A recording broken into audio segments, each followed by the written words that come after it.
Nu skal vi fra Harpex fedtede håndbolde til fjerlette badmintonbolde. Det bornholmske badminton-ø-hold har klaret sig fint i Danmarksseriens grundspil. En sejr i dag mod NBK Amager ville rykke holdet et betydeligt skridt nærmere mod en oprykning til 3. division. Det er en vigtig kamp, fordi vi kan slutte grundspillet med makspoint og få 2 point eller 3 point i den her kamp ved at vinde 7-6 eller 8-5. Og så vil vi være over både Drive og Greve i grundspillet. Hvad betydning har det? Det har den betydning, at når vi skal spille slutspil, så har vi 6 point frem for kun at have 4 point.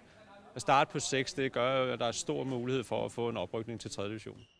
Top mod bund i dagens kamp i Rønnehallen. Og den store forskel kunne også tydeligt ses i flere af kampene. Hjemmeholdet var simpelthen bare en tak bedre end modstanderne fra NBK Amager. I anden mix var der comeback til unge Julie Hansen, som ved dagens kamp dannede par med den rutinerede Martin Tranberg. Det er bornholmerne i blå trøjer. Vi kommer ind i første sæt ved stillingen 18-16 til bornholmerne.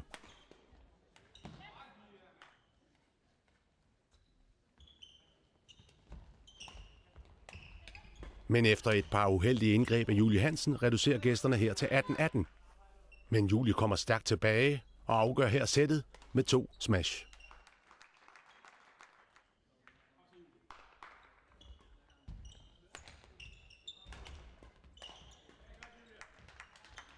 I andet sæt er det her gæsterne, der har 3 sætbolde ved stillingen 20-17. Men Martin Tranberg returnerer flot med en lille finte og reducerer til 18-20. Og selvom man også her vandt den næste bold, så blev det alligevel gæsterne som 2 sættet. Og her skulle man så ud i 3. sæt for at afgøre kampen.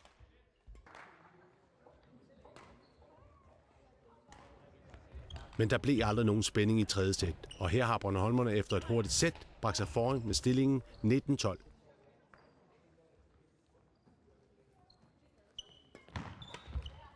Og her bliver det så 20-12 og matchbold.